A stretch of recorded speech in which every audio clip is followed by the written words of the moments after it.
नमस्कार, मैं हूं रत्ना और आप देख रहे हैं सी न्यूज भारत। वक्त हो चुका उत्तर प्रदेश बुलेटिन का। बात होगी आजमगढ़ की, जहां मुबारकपुर क्षेत्र में एक दुखद सड़क हादसे में ट्रक की चपेट में आने से एक किशोरी की मौके पर ही मौत हो गई। इसके साथ ही बात होगी सिद्धार्थनगर की, जहां भारत नेपाल सीमा से सटे अलीगढ़वा के चाइना बाजार में तस्करी के शक में 3 दुकानों को सील कर दिया गया। ऐसी तमाम खबरों पर विस्तार से चर्चा करेंगे इस बुलेटिन में। थाना मुबारकपुर क्षेत्र में एक दुखद सड़क हादसे में ट्रक की चपेट में आने से किशोरी की मौके पर ही मौत हो गई, जबकि दूसरी किशोरी गंभीर रूप से घायल है और उसका इलाज चल रहा है। घटना के बाद पुलिस ने त्वरित कार्रवाई करते हुए ट्रक चालक को हिरासत में ले लिया है और उसके खिलाफ मामला दर्ज किया गया है। इस संबंध में अपर पुलिस अधीक्षक नगर मधुबन कुमार सिंह ने बताया कि हादसे की जाँच जारी है। सर, मुबारकपुर थाना क्षेत्र में एक सड़क दुर्घटना हुई जिसमें एक बच्ची की मौत हो गई, एक घायल है। कैसे घटना हुई? यह प्रकरण थाना मुबारकपुर के मोइनाबाद का है। कल एक ट्रक द्वारा साइकिल सवार 2 बच्चियों को एक्सीडेंट किया गया, जिसमें एक बच्ची दिव्यांशी उम्र 14 वर्ष की मृत्यु हो गई है। सूचना पर पुलिस द्वारा मौके पर पहुंचकर मृतक बच्ची का शव कब्जे में लेकर पंचायतनामा की कार्रवाई की गई है। पीड़ित पक्ष द्वारा दी गई तहरीर के आधार पर मुकदमा पंजीकृत किया गया है। ट्रक ड्राइवर को पुलिस हिरासत में लिया गया है। ट्रक जिसने एक्सीडेंट किया था वो कब्जा पुलिस में लिया गया है। मुकदमा पंजीकृत है, विवेचना की जा रही है, विधिक कार्रवाई की जाएगी। सर, दूसरी बच्ची जो घायल है उसकी कैसे हालत? वो लाइफलाइन अस्पताल में एडमिट है, उसका इलाज चल रहा है, उसकी स्थिति ठीक है। आजमगढ़ से सी न्यूज संवाददाता सीबी भास्कर की रिपोर्ट। खबर संभल से, जहां ग्राम सुनवर सराय निवासी दिनेश कुमार पुत्र स्वर्गीय अशरफी ने गांव के ही कुछ लोगों सोनपाल, गुलफान, रघुराई, रामवीर, हरपाल, राजवीर, ऋषिपाल, राकेश, दीनानाथ पर जमीन पर अवैध कब्जा करने का आरोप लगाया है। मामले में उपजिलाधिकारी ने 17 जनवरी 2025 को ठियाबंदी का आदेश दिया था, जिसके तहत 18 फरवरी को पुलिस की मौजूदगी में कार्रवाई भी की गई। हालांकि दिनेश का कहना है कि कार्रवाई के बाद भी उक्त लोगों ने दोबारा कब्जा कर लिया और ठियाबंदी हटाकर फेंक दी। उन्होंने इस अवैध कब्जे को हटवाने की मांग की है और दोबारा निष्पक्ष कार्रवाई की गुहार लगाई है। आपका शुभ नाम? दिनेश कुमार यादव। क्या मामला है? साहब, ज़मीन का मैटर है मेरा। क्या ज़मीन मेरी जहाँ पर निकल रही है, ज़मीन मान लो दबंग आदमी छोड़ नहीं रहा है, जमात भी हो गई है। कानून के तौर पर मुझे न्याय मिला है किन्नौर कोर्ट से। उसके बाद में मान लो ठिया लग गया, ठिया भी फिर दी है। 2 खाते मेरे बना चुके हैं, इन पर अवैध कब्जा उनकी मकान बने हुए खड़े हैं और मुझे कोई अभी तक इसमें समाधान नहीं मिला है। अच्छा, तो आपकी क्या मांग है? हमारी यही मांग है कि हमारे लिए न्याय मिले। अच्छा, तो आप किसी अधिकारी के पास गए? साहब, थाने से लेके एसपी साहब से लेके मान लो किन्नौर सब में गए आए हैं। अच्छा, तो उन्होंने क्या आश्वासन दिया? कुछ नहीं, यही कहते हैं कि चलो देखेंगे, लेकिन अभी तक कोई कार्रवाई नहीं हुई है। अब आपकी क्या मांग है? हमारी यही है, हमें उचित न्याय मिला है। हमारी जो जगह है, ज़मीन है, हमारे लिए कब्जा मुक्त होनी चाहिए। मान लो हमारी कब्जा हटना चाहिए इनका। संभल से सी न्यूज संवाददाता इसरार आलम सैफी की रिपोर्ट। भारत नेपाल सीमा से सटे अलीगढ़वा के चाइना बाजार में तस्करी के शक में 3 दुकानों को सील कर दिया गया है। कार्रवाई नायब तहसीलदार विजय श्रीवास्तव ने कपिल वस्तु कोतवाल, यशवंत सिंह और एसएसबी इंस्पेक्टर पंकज सिंह की मौजूदगी में की। मुखबिर की सूचना पर की गई इस कार्रवाई में 3 दुकानों में भारी मात्रा में चाइनीज तस्करी का सामान होने का संदेह जताया गया। काफी देर इंतजार के बावजूद दुकानदार सामने नहीं आए, जिसके चलते दुकानों को सील कर दिया गया। सूत्रों के मुताबिक नो मेंस लैंड से सटी इन दुकानों को तस्कर किराए पर लेकर गोदाम बना लेते हैं और वहीं से बड़े पैमाने पर तस्करी होती है। सिद्धार्थनगर से सी न्यूज संवाददाता धर्मेंद्र कुमार की रिपोर्ट। खबर सुल्तानपुर के लम्बुआ से, जहां लम्बुआ कस्बे में ज्येष्ठ माह के चौथे बड़े मंगलवार को रामगोपाल किराना स्टोर हिंदुस्तान इंटरप्राइजेज की ओर से सुंदरकांड पाठ और विशाल भंडारे का आयोजन किया गया। भंडारे में पूर्व विधायक संतोष पांडे, ब्लॉक प्रमुख डॉक्टर कुंवर बहादुर सिंह, चेयरमैन प्रतिनिधि महेंद्र सिंह, जयशंकर त्रिपाठी, वातेंद्र जायसवाल समेत कई गणमान्य लोग शामिल हुए। देर शाम तक श्रद्धालुओं ने प्रसाद ग्रहण किया और बजरंग बली के जयकारे लगाए। आयोजक अंकित कसौधन ने कहा कि ऐसे धार्मिक आयोजनों से समाज में श्रद्धा और एकता बढ़ती है तथा बजरंग बली की कृपा बनी रहती है। उन्होंने अगले वर्ष और भव्य आयोजन की घोषणा भी की। कार्यक्रम में कसौधन परिवार व क्षेत्र के कई सम्मानित लोग उपस्थित रहे। हमारा नाम अंकित है। किस चीज़ का भंडारा चल रहा है? ये ज्येष्ठ माह का चौथा मंगलवार है, इसी के उपलक्ष्य में भंडारा चल रहा है। कब से चल रहा है? ये शाम 5 बजे से चल रहा है। कब तक चलेगा? ये प्रभु की इच्छा जब तक होगी तब तक चलेगा। इसके पहले भी भंडारा करते हाँ, इसके पहले भंडारा जनवरी नाथ पे होता था, वर्तमान समय में यहाँ पे हो रहा है। आगे आगे चलता रहेगा जब तक अनवरत चलता रहेगा, प्रभु की इच्छा जब तक होगी। आगे साल की कुछ और तैयारी? आगे साल की यही तैयारी है कि ये भंडारा और अच्छी तरीके से चलाया जाएगा और व्यवस्थित रूप दिया जाएगा इसे। इस भंडारे के माध्यम से आप यहाँ के लोगों को क्या संदेश देना चाहेंगे? जितने सामर्थ्यवान लोग हैं वो भंडारा करते रहें, जिससे एक संदेश जाता रहे, आस्था का एक संदेश लोगों तक पहुँचता रहे और आपसी मेल भाव बना रहे। सुल्तानपुर लंबुआ से सी न्यूज़ संवाददाता वाजिद हुसैन की रिपोर्ट। बरेली में सिंचाई विभाग संयुक्त कर्मचारी संघर्ष समिति उत्तर प्रदेश ने सिंचाई एवं जल संसाधन विभाग में बड़ी संख्या में रिक्त पदों को समाप्त करने के विरोध में कर्मचारियों ने जोरदार प्रदर्शन किया।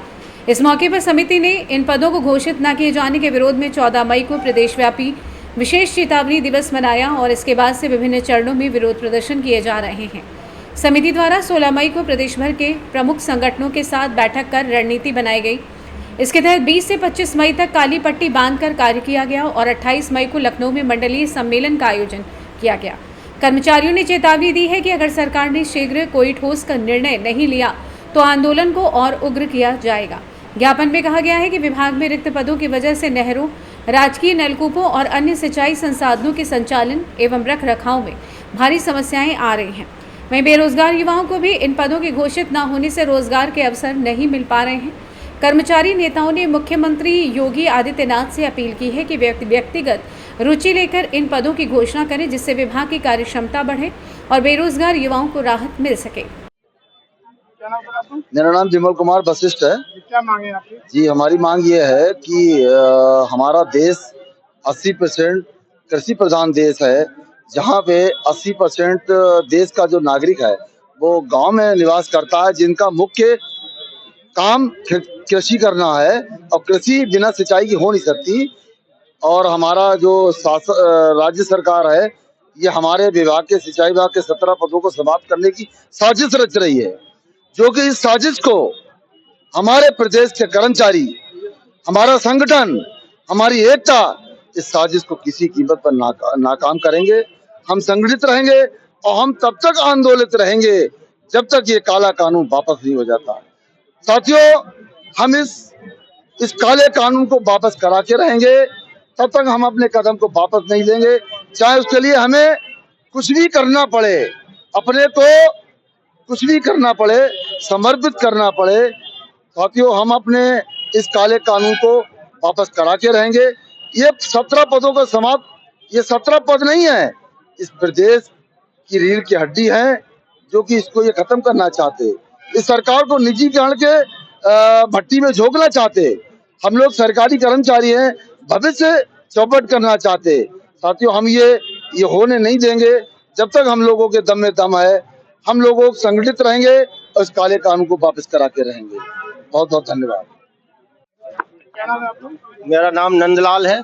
मैं नलकूप खंड प्रथम बरेली से अध्यक्ष हूँ और हमारे जो वरिष्ठ साथी बता चुके हैं, जैसा कि सरकार ने 14/5/2025 में जो काला कानून हम लोगों पर थोपा है, इसे हम बिल्कुल ही वापस करा के रहेंगे। और सरकार ने जो काला कानून हम लोगों पर थोपने जा रही है, इससे हम ही कर्मचारी ही नहीं, इससे कर्मचारी के साथ साथ अधिकारी व हमारे देश की जनता व किसान सभी प्रभावित होंगे। और हमारे देश में, हमारा भारतवर्ष एक कृषि प्रधान देश है और सरकार एक तरफ कृषि को बढ़ावा देने की बात करती है और दूसरी तरफ हम लोगों का नुकसान करने जा रही है, जिससे हमारे भारतवर्ष में जो रहने वाले किसान लोग हैं उन पर इसका बहुत बड़ा प्रभाव पड़ेगा। तो हमारा यही कहना है सरकार से कि सरकार ने जो हम लोगों के 17 पद समाप्त किए हैं, उन हमारे समाप्त किए पदों को जो आदेश किया है वो वापस ले और हमारे पदों को जीवित किया जाए, जिससे कि आगे की जो भी सिंचाई सुविधा है और जो भी हमारे नहर से, नलकूप से, जो अन्य संगठनों से जो भी सुविधाएं हमारी जनता को दी जाती हैं कर्मचारियों के माध्यम से, वो हमेशा चलती रहे। सरकार की ये मंशा हम बिल्कुल ही कामयाब नहीं होने देंगे, चाहे हमें जो भी करना पड़े।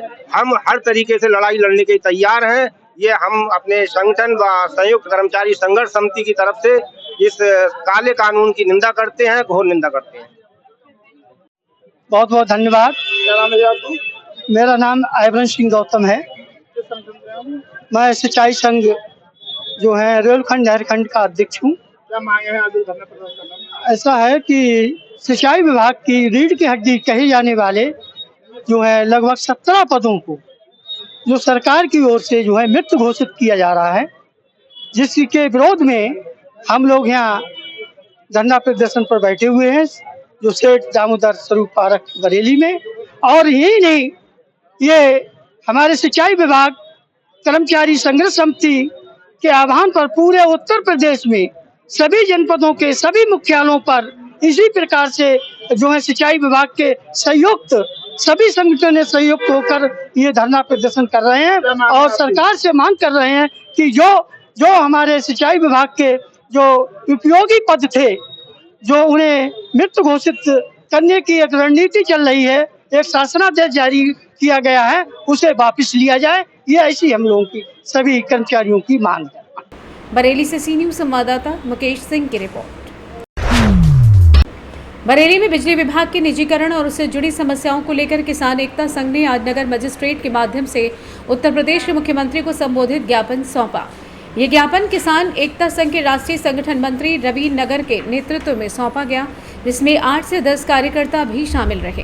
किसान नेताओं ने बताया कि 25 नवंबर को हुई वित्तीय समीक्षा बैठक में पावर कॉरपोरेशन द्वारा दक्षिणांचल और पूर्वांचल वितरण निगमों के निजीकरण का निर्णय लिया गया था, जिससे राज्य सरकार की भी मौन सहमति प्राप्त है। संगठन ने इस फैसले को जनविरोधी और किसान विरोधी बताते हुए तत्काल रद्द करने की मांग की। ज्ञापन में 7 प्रमुख मांगे रखी गई, जिनमें निजीकरण पर रोक, हर ग्रामीण उपभोक्ता को 300 यूनिट मुफ्त बिजली, ट्यूबवेल के लिए 18 घंटे मुफ्त आपूर्ति आदि शामिल हैं। ज्ञापन देने वालों में राजेश शर्मा, ग्रीस गोस्वामी, संजय पाठक सहित कई कार्यकर्ता शामिल रहे। ज्ञापन सौंपने के बाद सभी कार्यकर्ता शांतिपूर्वक अपने गंतव्य के लिए रवाना हो गए। क्या मामला है जो ज्ञापन दिया है, क्या मांगे? आज संयुक्त किसान मोर्चा उत्तर प्रदेश के आह्वान पर उत्तर प्रदेश का समस्त किसान बिजली के निजीकरण के विरोध में, उत्तर प्रदेश सरकार के इस विरोध में कि वो बिजली का निजीकरण किया जा रहा है, आज जिला मुख्यालयों पर, तहसीलों पर संयुक्त रूप से उत्तर प्रदेश का किसान विरोध प्रदर्शित कर रहा है। उसी संदर्भ में किसान एकता संघ के समस्त पदाधिकारी बरेली मुख्यालय पर बरेली जिला अधिकारी द्वारा उत्तर प्रदेश के माननीय मुख्यमंत्री आदित्यनाथ योगी जी को एक ज्ञापन प्रेषित कर रहे हैं कि बिजली का निजीकरण नहीं किया जाना चाहिए। जैसे मकान और रोटी आवश्यक है जनता के लिए, वैसे ही आज की डेट में, आज की तारीख में बिजली भी आवश्यक हो गई है।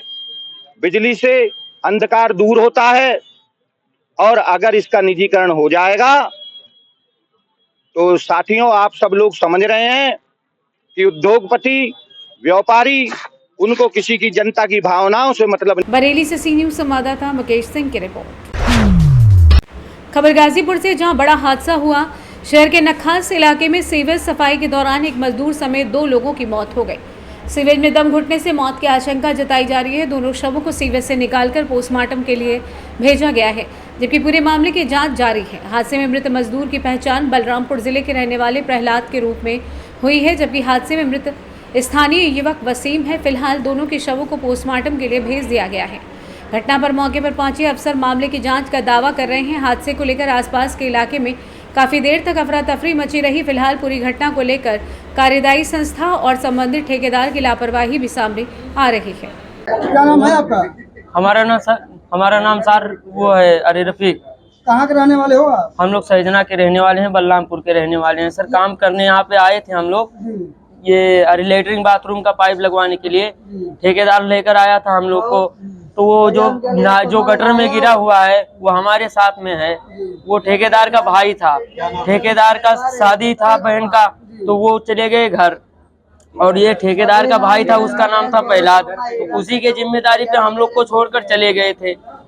हाँ कई लोग अंदर गए हैं? उसके अंदर 2 लोग हैं। अब एक लोग को हमको नहीं पता है, बाकी जो 1 लोग हैं वो हमारे लोग के साथ में थे, उनको हम जानते हैं सर। कैसे क्या घटना क्या हुई उसमें? वो जो इंजीनियर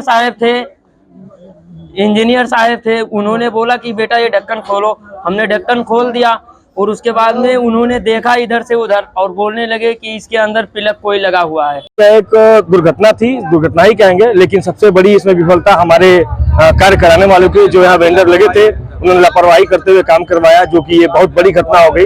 एक तो व्यक्ति यहीं का बगल का ही वसीम था जो सराय गली का रहने वाला था, दूसरे को मैं नहीं पहचानता और जरूर वो वेंडर के माध्यम से रहा होगा।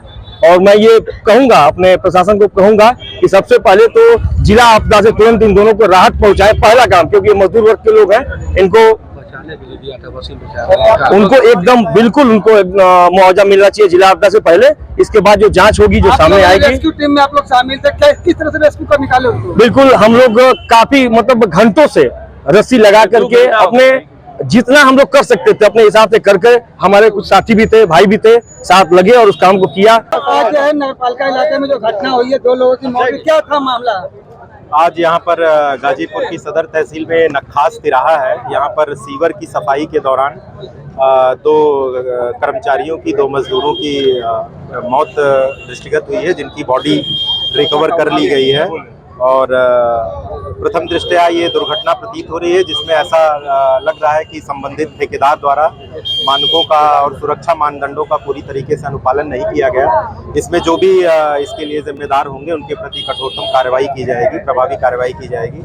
अभी हमने इसकी दोनों जो भी मृतक हैं उनकी बॉडी को रिकवर कर लिया है और उसको आगे की कार्रवाई के लिए भेज दिया गया है। इसमें जैसे भी जो भी बाकी की कार्रवाई होगी उससे आपको समय समय पर अवगत करा देंगे। बताया जा रहा है, कुछ लोग बता रहे हैं कि बिजली करंट बता रहे हैं, कुछ लोग नहीं, प्रथम दृष्टया ये दुर्घटना है, ये तो प्रतीत हो रही है कि सीवर के अंदर की सफाई थी, लेकिन सीवर के अंदर की सफाई उसके भी कुछ अपने प्रोटोकॉल होते हैं, उसके तहत ही कार्रवाई की जानी चाहिए थी। अब वो बिजली है या गैस की वजह से हुआ है। गाजीपुर से सी न्यूज संवाददाता हसन खान की रिपोर्ट। महाराजगंज जनपद के कोल्हुई थाना क्षेत्र के एक सड़वा में स्थित जोगियाबारी चौकी पर पुलिस क्षेत्राधिकारी फरेंदा दीप शिखा वर्मा के नेतृत्व में थानाध्यक्ष आशीष सिंह व चौकी इंचार्ज संजय सिंह द्वारा आगामी त्योहार बकरीद व मुहर्रम को लेकर पीस कमेटी की बैठक की गई। साथ ही शांतिपूर्ण और सौहार्दपूर्ण ढंग से त्योहार मनाने की बात कही गई। इस बैठक में ग्राम प्रधान सहित भारी संख्या में सामाजिक लोग मौजूद रहे। वहीं पुलिस क्षेत्राधिकारी दीपशिखा वर्मा ने बैठक में कहा कि बकरीद के त्योहार में प्रतिबंधित पशुओं की कुर्बानी ना हो और आप सब साफ सफाई पर विशेष ध्यान दें, सड़क पर नमाज अदा ना करें। महाराजगंज से सी न्यूज संवाददाता अंगद शर्मा की रिपोर्ट। रामपुर में राष्ट्रीय लोकदल की क्षेत्रीय महासचिव नाजिया खान पर उनके ही पारिवारिक संबंधियों द्वारा बर्बरतापूर्वक हमला किए जाने की सनसनीखेज घटना सामने आई है। बताया जा रहा है कि नाजिया खान जो गर्भवती हैं, पर उनकी ही नंद मीना के ससुराल पक्ष के लोगों ने मिलकर मारपीट की। हमलावरों ने नाजिया के पेट पर लात मारी, जिससे वो गंभीर रूप से घायल हो गई। घटना की सूचना मिलते ही परिजन नाजिया को तत्काल थाना गंज लेकर पहुंचे, जहां प्रभारी निरीक्षक ने तुरंत सक्रियता दिखाते हुए उन्हें जिला अस्पताल भिजवाया। संयोगवश उसी समय किसी अन्य कार्य से मौके पर मौजूद थाना भोट के इंस्पेक्टर अमर सिंह राठौड़ ने भी स्थिति को संभालने में अहम भूमिका निभाई और पीड़िता को समय पर चिकित्सा सहायता उपलब्ध कराने में सहयोग किया। राष्ट्रीय लोकदल ने रामपुर पुलिस की तत्परता की सराहना की। रालोद के प्रदेश महासचिव मोहम्मद उस्मान बबलू ने कहा कि पुलिस अधीक्षक विद्यासागर मिश्रा के नेतृत्व में रामपुर की पुलिस एक सच्चे रक्षक के रूप में कार्य कर रही है। उन्होंने थानागंज के प्रभारी निरीक्षक और इंस्पेक्टर अमर सिंह राठौर के प्रयासों की खुले दिल से प्रशंसा की और कहा कि रालोद रामपुर पुलिस का आभार प्रकट करती है। इस मौके पर रालोद नेता नाजिम अजीम चरखान खान सहित कई लोग उपस्थित रहे। पार्टी की ओर से ये स्पष्ट किया गया कि अपराधियों को किसी भी कीमत पर बख्शा नहीं जाएगा और नाजिया खान को न्याय दिलाने के लिए संगठन हर स्तर पर लड़ाई लड़ेगा। पुलिस ने मामला दर्ज कर जांच शुरू कर दी है और पीड़िता का इलाज जिला अस्पताल में जारी है। रामपुर से सी न्यूज संवाददाता मोहम्मद तालिब रजा की रिपोर्ट। हाँ, क्या हुआ था? क्या नाम है तुम्हारा? नाजिया। नाजिया। क्या बात हुई थी? हम जाके बैठे थे, पूछना करने गए थे नन का, वो 8 दिन में यहाँ से गई है, हम देखने गए थे। जब हम देखने गए उन्होंने बस समझा के बैठे, ये बोले बच्चों से आओ चीज़ दिलवाला, नन के बच्चों से। उसके दलान में गए, उनकी माँ ने इतनी गालियाँ बकी जिसकी वीडियो भी बनी हुई है। इतनी गालियाँ बकी, उन्होंने लेके मेरे ऊपर हमला करा, जरखा पे मुंह पे चाटे लगाए और मेरी दीवरानी की और मेरे मुंह पेट में घूंसे मारे, कहे कि बच्चे को ख़त्म करो, इसके बच्चे को। ये लोग आए क्यों है देखने, यहाँ पर क्यों आए? क्या नाम है सास का? सास का नाम मैं नहीं जानती हूँ, बड़े वाले देवर जेठ का नाम आजम, और कौन था? और शन्नू, सोनू, अच्छा, ये सब घर में मौजूदा थे। इन लोगों ने मुझे बहुत मारा है।